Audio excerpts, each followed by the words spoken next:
Capítulo 23. Aomame. Ponga un tigre en su automóvil. Aomame se despertó pasadas las 6 de la mañana. Era un día hermoso y despejado. Preparó café en la cafetera, hizo unas tostadas y se las comió. También preparó huevos cocidos. Vio las noticias en la televisión y comprobó que todavía no se había informado del fallecimiento del líder de vanguardia. Se habrían deshecho del cadáver a hurtadillas, sin avisar a la policía y sin comunicárselo a nadie. En ese caso no tenía nada que objetar. No era un asunto importante. Un muerto era un muerto, independientemente de cómo se deshicieran de él. El hecho de que estaba muerto no iba a cambiar. A las 8 tomó una ducha, se cepilló con cuidado el cabello frente al espejo del lavabo y se pintó los labios de un rojo suave que casi no se notaba. Se puso unas medias, se puso la blusa de seda blanca y el estiloso traje de Junko Shimada que había colgado en el armario. Mientras se meneaba y se retorcía una y otra vez para acostumbrar el cuerpo al sujetador con aros y relleno, pensó que le habría gustado tener el pecho un poco más grande. Debía de haber pensado aquello delante del espejo unas 72.000 veces. ¿Y qué importa? Piense lo que piense, y cuantas veces lo piense, no deja de ser mi voluntad. ¿Qué problema hay en que lo piense una vez más después de 72.000 veces? Al menos mientras esté viva pensaré lo que quiera, como quiera y cuando quiera. Nadie va a protestar. A continuación se calzó los zapatos de tacón de Charles Jourdan. Aomame se colocó frente al espejo de tamaño natural que había en la entrada y comprobó que su vestimenta era impecable. Levantó levemente los hombros delante del espejo y pensó que se parecía a Faye Dunaway en El caso de Thomas Crown. En esa película interpretaba a una aguda investigadora de una agencia de seguros fría como un cuchillo. Era sexy, impasible, y los trajes de ejecutiva le sentaban de maravilla. Aunque, obviamente, Aomame no se parecía a Faye Dunaway, tenía cierto aura. Por lo menos tenía algo de ella, un aura especial que solo una profesional de primera categoría podría destilar. Además, en la bandolera llevaba una semiautomática dura y fría. Se puso unas pequeñas gafas de sol Ray-Ban y salió del piso. Entonces entró en el parque infantil que había frente al inmueble, caminó hasta ponerse delante del tobogán en el que había estado sentado Tengo la noche anterior y rememoró aquella escena en su cabeza. Hace unas 12 horas, el Tengo real estaba ahí, separados solo por una calle. Había estado ahí sentado, solo y en silencio, mirando las lunas durante un rato, las mismas 2 lunas que ella miraba. A Aomame le parecía casi un milagro haber encontrado a Tengo de aquella manera. Había sido como una especie de revelación. Algo había conducido a Tengo ante ella, y ese acontecimiento parecía haber operado un gran cambio en la constitución del cuerpo de Aomame. Desde que se había despertado, Aomame no había parado de sentir en todo el cuerpo una especie de disensión. Apareció como salido de la nada y se marchó. No pudimos hablar ni tocarnos, pero durante ese breve periodo de tiempo, él hizo que muchas cosas en mi interior se transformaran. Agitó mi cuerpo y mi espíritu, literalmente como si hubiera removido chocolate caliente con una cuchara, hasta las vísceras y el útero. Aomame se quedó allí parada durante unos 5 minutos, apoyó una mano en un peldaño del tobogán y, frunciendo un poco el ceño, golpeó ligeramente el suelo con el fino tacón de los zapatos.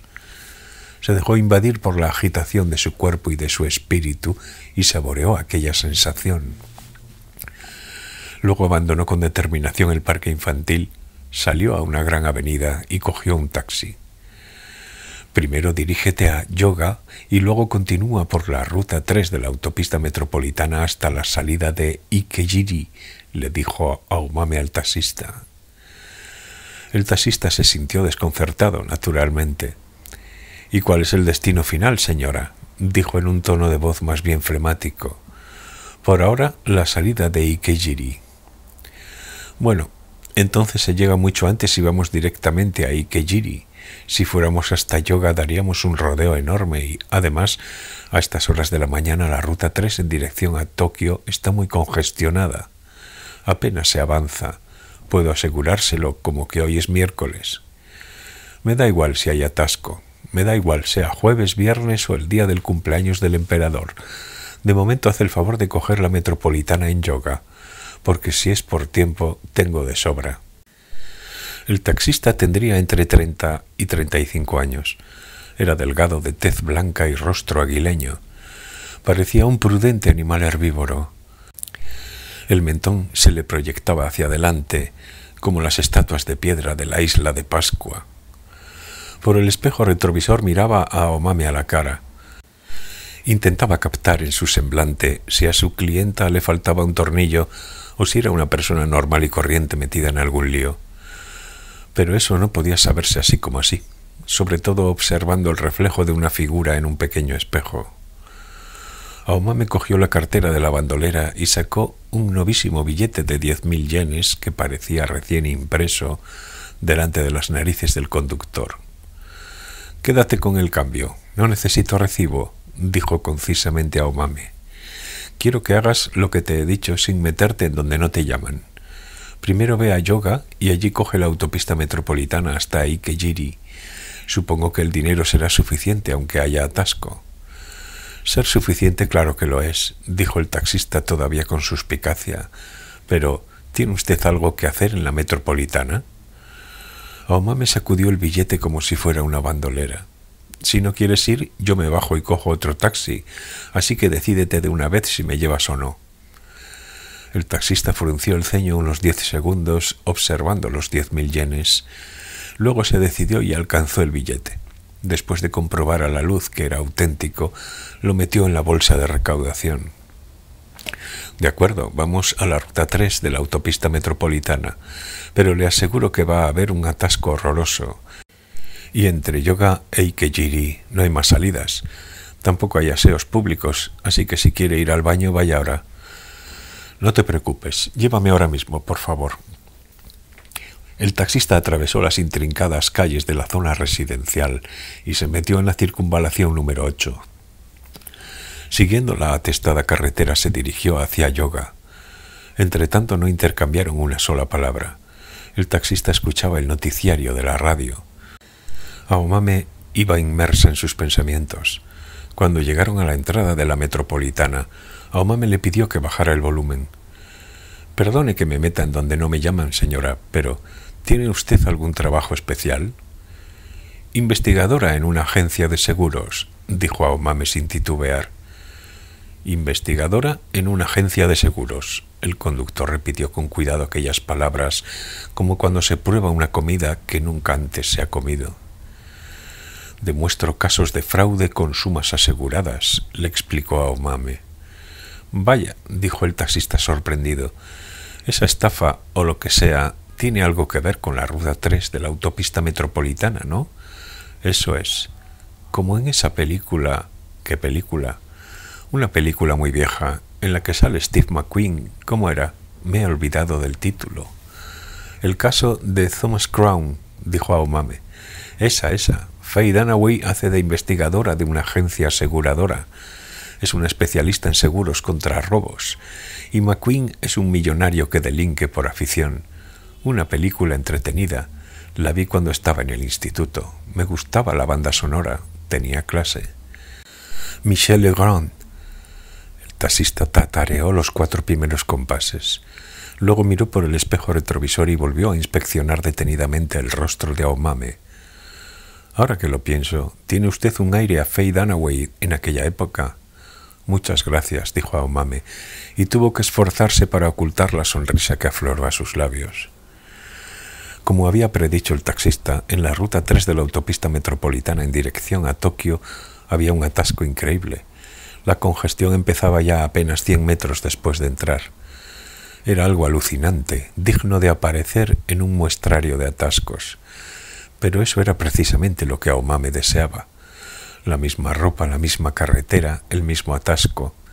Era una pena que por la radio no emitieran la sinfonieta de Janáček y que la calidad del sonido no fuera tan buena como la de aquel Toyota Crown Royal Saloon, pero eso sería demasiado pedir. El vehículo avanzaba a paso de tortuga, encajonado entre dos camiones.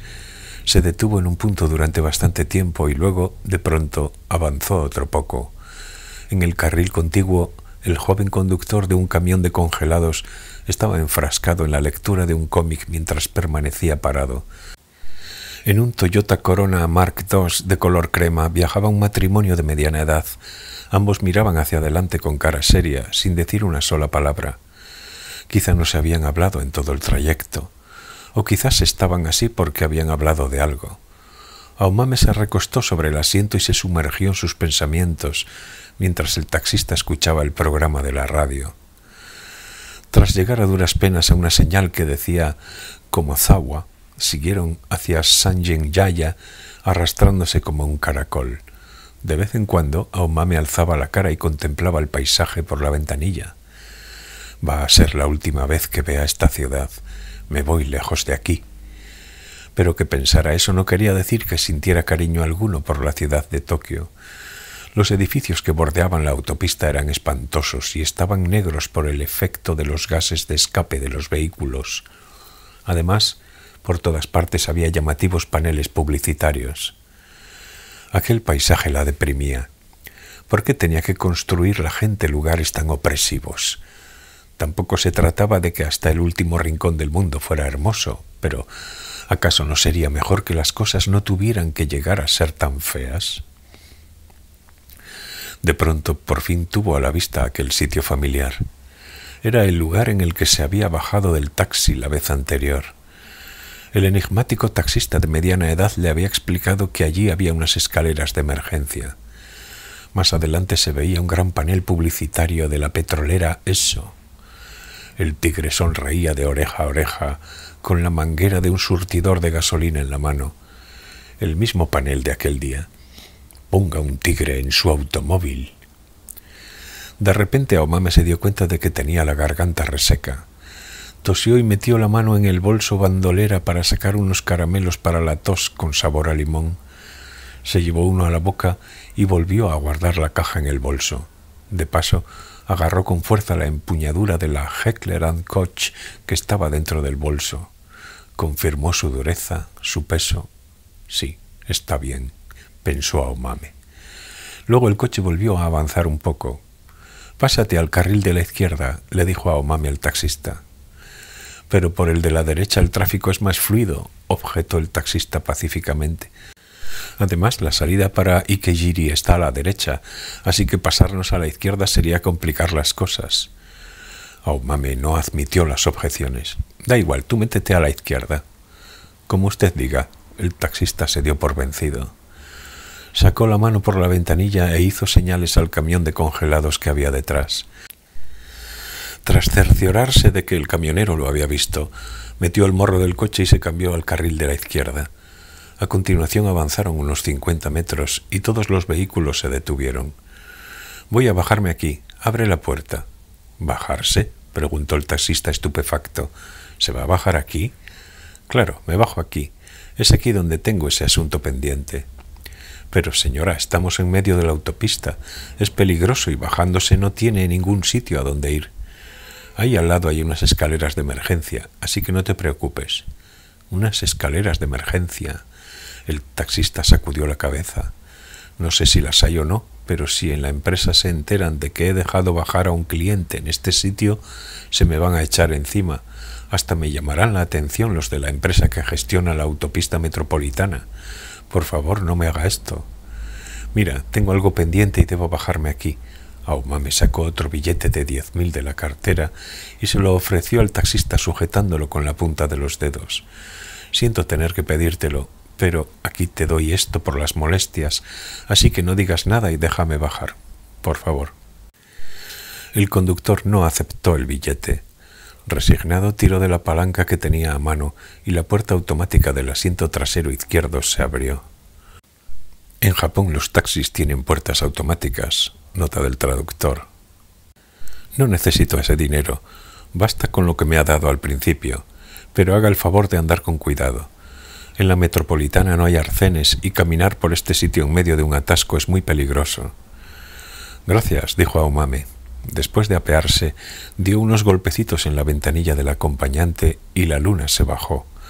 Entonces, asomándose por la ventanilla, le puso el billete de 10.000 en las manos. Cógelo, por favor, no te preocupes, tengo dinero de sobra. El taxista miró alternativamente al billete y a Aomame. Ella le dijo: si la policía o la empresa te amonestara por mi culpa, diles que te amenacé con una pistola y que no te quedó más remedio. Así seguro que no te dirán nada.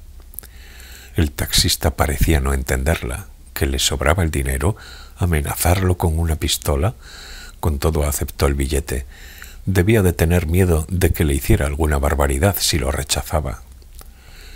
Igual que la otra vez, se dirigió a Shibuya caminando entre el muro lateral y los vehículos del carril izquierdo.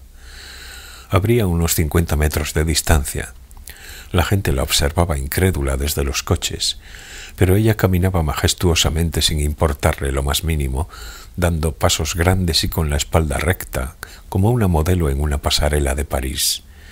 El viento mecía su cabello.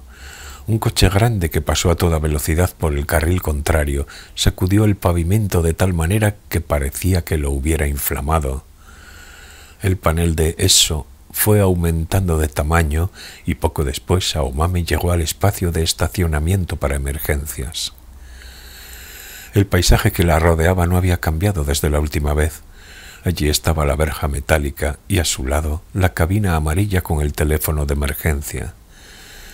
Este es el punto de partida de 1584, pensó Aomame. Desde que bajé a la ruta 246 por estas escaleras, mi mundo se ha transformado. Por eso voy a volver a bajarlas. La última vez fue a principios de abril y yo llevaba un abrigo beige. Ahora estamos a principios de septiembre y hace demasiado calor para llevar abrigo, pero, excepto el abrigo, voy vestida de la misma manera que aquel día. La misma vestimenta que cuando maté a aquel hijo de puta que trabajaba en el negocio petrolero. Un traje de Junko Shimada y unos zapatos de tacón de Charles Jourdan, una blusa blanca, medias y un sujetador blanco de aros. Con la minifalda arregazada, salté la verja y luego bajé las escaleras de emergencia. Voy a hacerlo otra vez, por pura curiosidad. Quiero saber qué ocurrirá si hago lo mismo en el mismo lugar y vestida de la misma forma. No lo hago con la idea de salvarme, no le tengo ningún miedo a la muerte. Llegada la hora, no vacilaré ni un instante. Puedo morir con una sonrisa en la cara. Pero Aomame no quería morir ignorante, sin llegar a comprender cómo se había originado todo. Quiero intentarlo todo. Si fracaso me daré por vencida. Pero haré todo lo posible hasta el último momento. Es mi manera de vivir. Aomame saltó la verja metálica y buscó las escaleras de emergencia, pero allí no había escalera alguna. Daba igual cuántas veces mirase. Las escaleras de emergencia habían desaparecido. Aomame se mordió el labio y torció el gesto. No se había equivocado de lugar. Aquel era sin duda el espacio de aparcamiento de emergencia. Era el mismo paisaje y tenía ante sí la publicidad de Esso. En el mundo de 1984, allí existían unas escaleras de emergencia.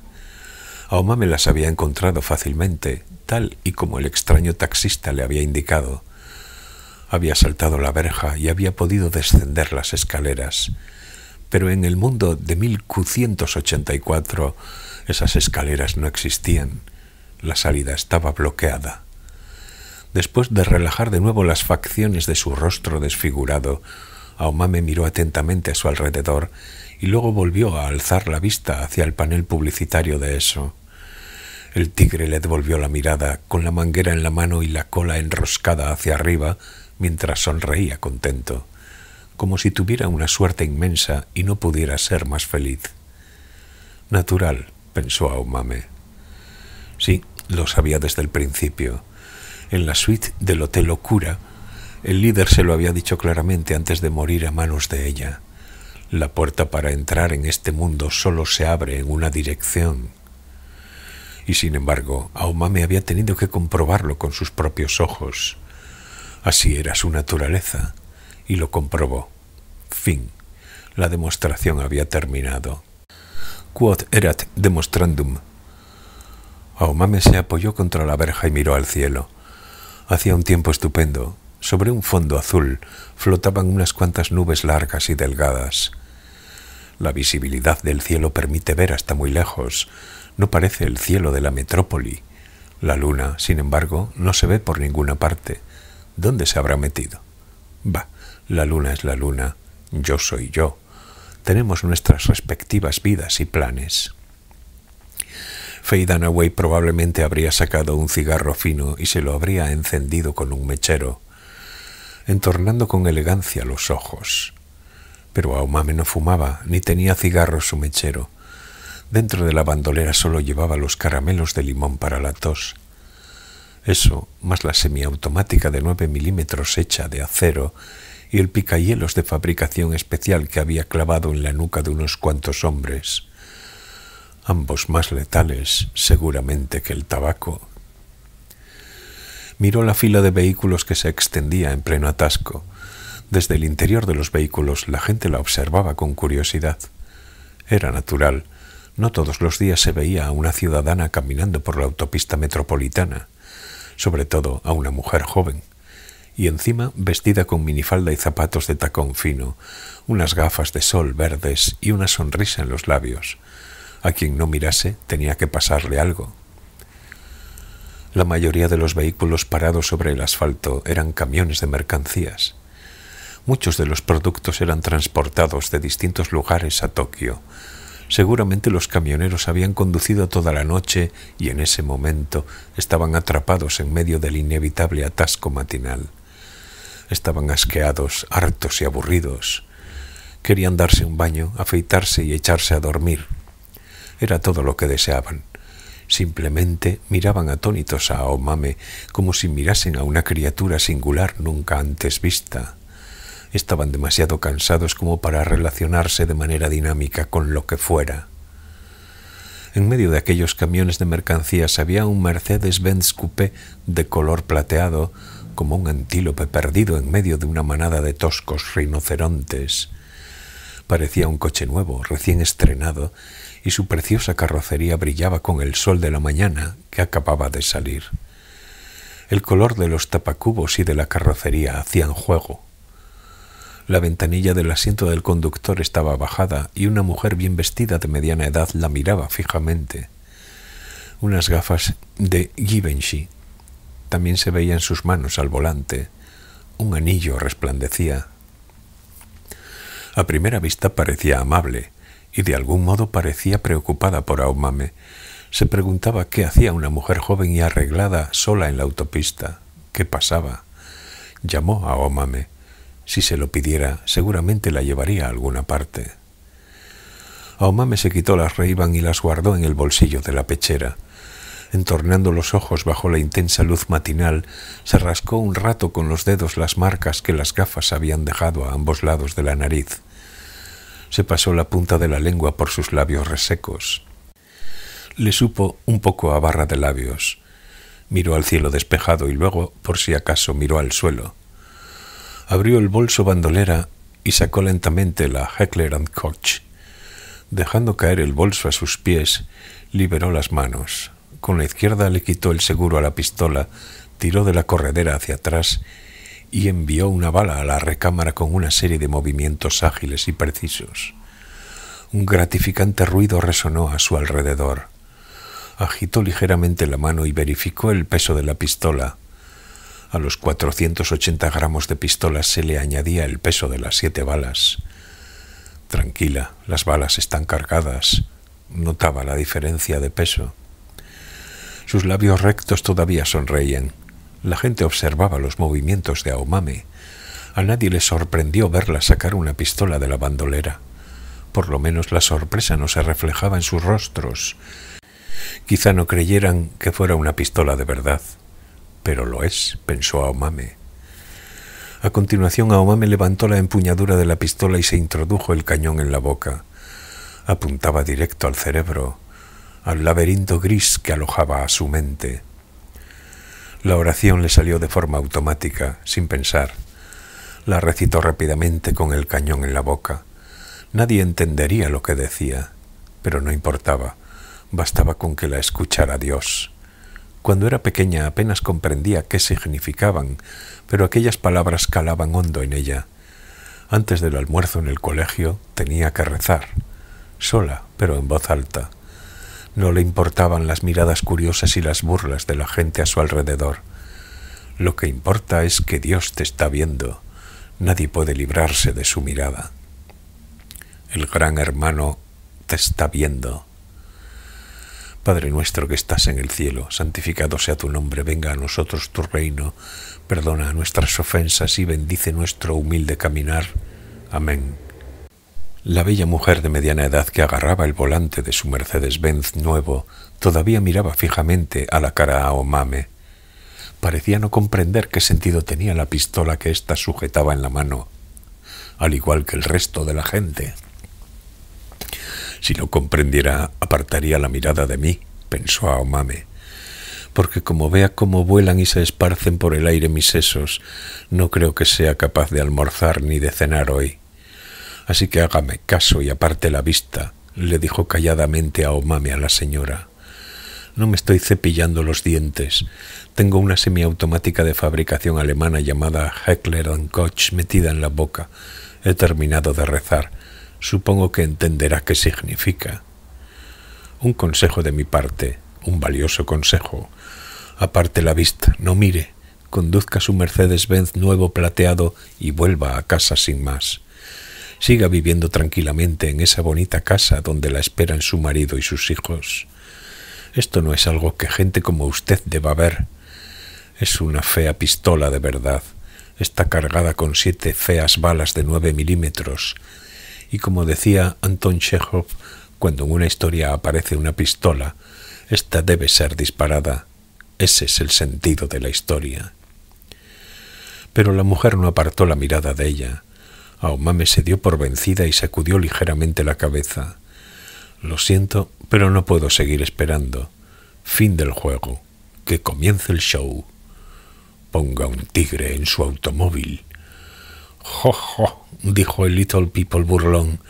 «Jo, jo», dijeron los otros 6 a coro. «Tengo», dijo Omame, e imprimió fuerza al dedo colocado en el gatillo.